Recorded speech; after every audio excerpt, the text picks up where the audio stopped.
All, this is doctor Ayesha. ఈరోజు topic PMS, premenstrual syndrome. Actually చాలా మంది అమ్మాయిలకి పీరియడ్స్ వచ్చే ముందు ఒక వారం 10 రోజుల ముందు నుంచి వాళ్ళకు తెలియకుండానే ఏడుస్తుంటారు. ఇంకా పార్ట్నర్తో గొడవ పెట్టుకుంటూ ఉంటారు, డిప్రెషన్ ఫీల్ అవుతూ ఉంటారు, మూడ్ స్వింగ్స్, అప్పుడే ఏడుస్తుంటారు, అప్పుడే నవ్వుతుంటారు, కొంతమంది ఎక్కువ తినేస్తుంటారు. వాళ్ళలో తెలియని స్ట్రేంజ్ ఫీలింగ్ వాళ్ళే గమనిస్తూ ఉంటారు. వాళ్ళకే అర్థం కాదు నాకు ఏమైంది ఇప్పుడు, ఎందుకు ఇలా చేస్తున్నాను, బిహేవ్ చేస్తున్నాను అని. సో ఇలా ఎందుకు జరుగుతుంది ఏంటి అంటే, మన పీరియడ్స్లో ఫేజెస్ ఉంటాయి. అందులో ఫస్ట్ మనకి ఓవం రిలీజ్ అయిన దగ్గర నుంచి, అంటే అండం విడుదలైన దగ్గర నుంచి మళ్ళీ నెక్స్ట్ ఋతుస్రావం జరిగే మధ్యలో ఈ పీరియడ్లో హార్మోన్స్ ఫ్లక్చువేట్ అవుతూ ఉంటాయి. వీటి కారణంగా అమ్మాయిల్లో తెలియకుండానే శారీరకంగా కానీ మానసికంగా కానీ మార్పులు వస్తూ ఉంటాయి. అది వాళ్ళే గమనించుకుంటూ ఉంటారు, నాకు ఏమవుతుందని. పక్కన వాళ్ళు ఎఫెక్ట్ అవుతూ ఉంటారు.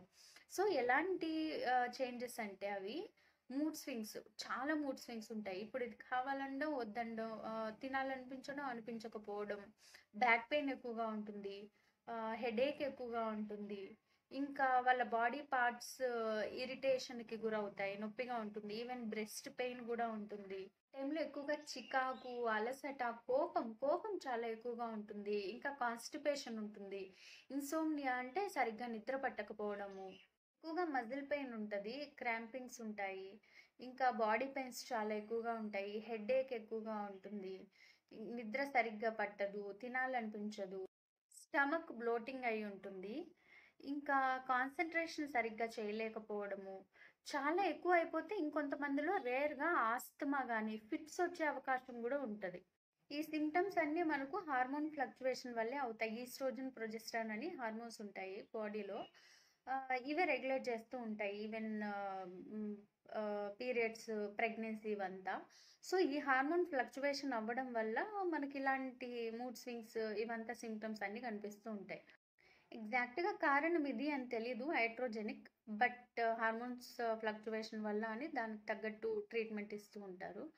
ఇది మోస్ట్ కామన్గా late 20s and early 40s. Late 20s అంటే 20 తర్వాత, 25 తర్వాత నుంచి 40 స్టార్టింగ్ అయ్యే వరకు కూడా ఎక్కువగా కనిపిస్తూ ఉంటుంది. అందరు అమ్మాయిలకి వస్తుందని కాదు, చాలా మందికి రావు, లక్కీ ఫెలోస్ వాళ్ళు. ఇంకొంతమందికి శారీరక మార్పులు వస్తుంటాయి, ఇంకొంతమందికి శారీరకంగా మానసికంగా రెండు మార్పులు వస్తూ ఉంటాయి. ఇలా రావడానికి కారణం ఏంటి అంటే చాలా కారణాలు ఉన్నాయి, మల్టీ ఫ్యాక్టోరియల్.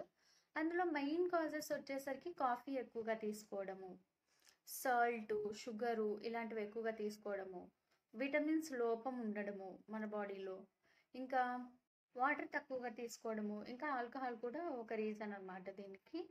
అన్నిటికంటే మెయిన్ రీజన్ ఏంటంటే స్ట్రెస్ వల్లే మనకి కాంప్లికేషన్ వస్తుంది. మనము నెలంతా ఎలాంటి ఫుడ్ తింటున్నాము, ఎలా మన లైఫ్ స్టైల్ ఉంది అనే దాన్ని బట్టి కూడా మన పీరియడ్స్ ఎఫెక్ట్ అవుతూ ఉంటాయి. లైక్ కొంతమందికి పచ్చళ్ళు ఎక్కువగా తినేసే అలవాటు ఉంటుంది, కారము, ఎక్కువగా నీళ్ళు తాగకుండా, ఈ మంత్ సరిగ్గా నీళ్ళు తాగనట్టయితే అప్పుడే మీకు క్రాంపింగ్స్ ఎక్కువగా ఉన్నట్టు అర్థమవుతుంది.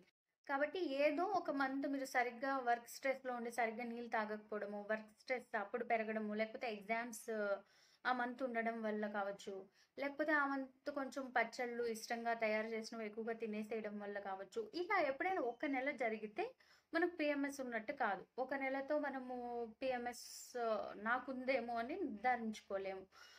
మినిమం 4 to 5 months ఇలా కంటిన్యూస్గా ఇలాంటి మూడ్ స్వింగ్స్ మీరు అబ్జర్వ్ చేస్తున్నట్టయితే, అప్పుడు డాక్టర్ దగ్గరికి వెళ్ళినట్టయితే ఈ ఈ మీరు చెప్పే సిమ్టమ్స్ని బట్టి డాక్టర్ ఒక నిర్ధారణకు వస్తారనమాట. దీనికి ట్రీట్మెంట్ ఏంటి, ఎలా నివారించుకోవచ్చు, ప్రివెన్షన్ ఏంటి, అన్నిటికీ ఒక్కటే కారణం. అన్ని వ్యాధులకి చెప్పినట్టే లైఫ్ స్టైల్ చేంజెస్. పొద్దున్నే లేచి కొంచెం మెడిటేషన్ చేసి, ఎక్సర్సైజ్ చేసి, గుడ్ ఫుడ్, హెల్దీ ఫుడ్.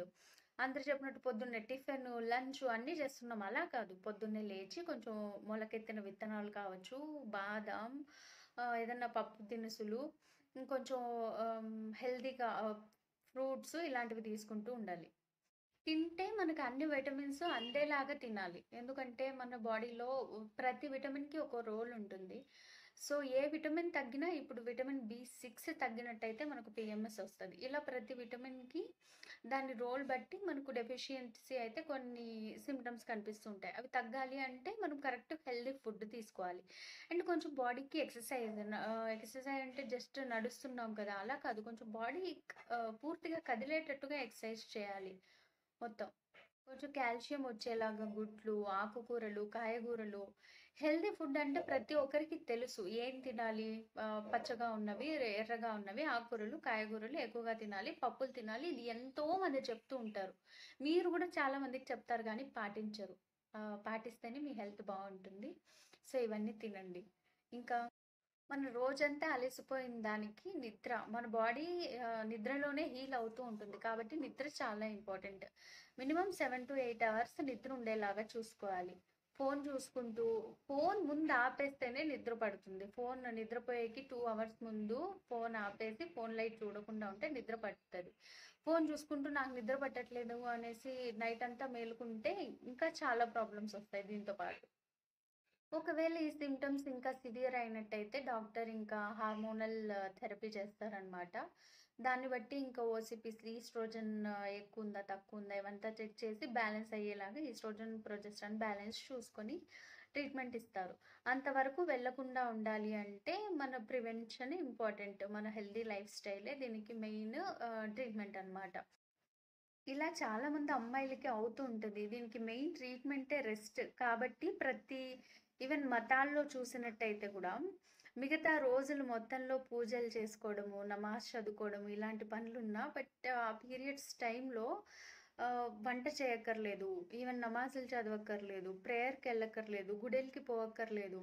ఇలా రెస్ట్ ఇచ్చేశారు ముందు కాలం నుంచి. ఎందుకంటే ఇలాంటి ప్రాబ్లమ్స్ వస్తూ ఉంటాయి. ఆ టైంలో బాడీ రెస్ట్ కోరుకుంటుంది కాబట్టి ఆహ్, ఇలా పెట్టేశారనమాట. కాదు నేనిలా చేస్తా అనకుండా మనకు హెల్తీ ఫుడ్, హెల్తీ డైట్ మీరు చూసినట్టయితే ముందు కాలంలో ఆ టైంలో ఆ టైంలో కావచ్చు, ఫస్ట్ మెనార్కే టైంలో ఫస్ట్ స్టార్టింగ్ అయిన దగ్గర నుంచి కొంచెం హెల్తీ ఫుడ్‌లో నువ్వులుండలు ఇలాంటివన్నీ తినిపిస్తూ ఉంటారు. రక్తం హిమోగ్లోబిన్ తక్కువుంటే పెరగడానికి. సో, ఇలాగా ఇవన్నీ ఆహ్, పాతకాలం చాదస్తాలు కాకుండా వాళ్ళు పాటించేవి అన్నీ కరెక్టే అనమాట. రెస్ట్, ఫుడ్ తీసుకోవడం ఇవంతా.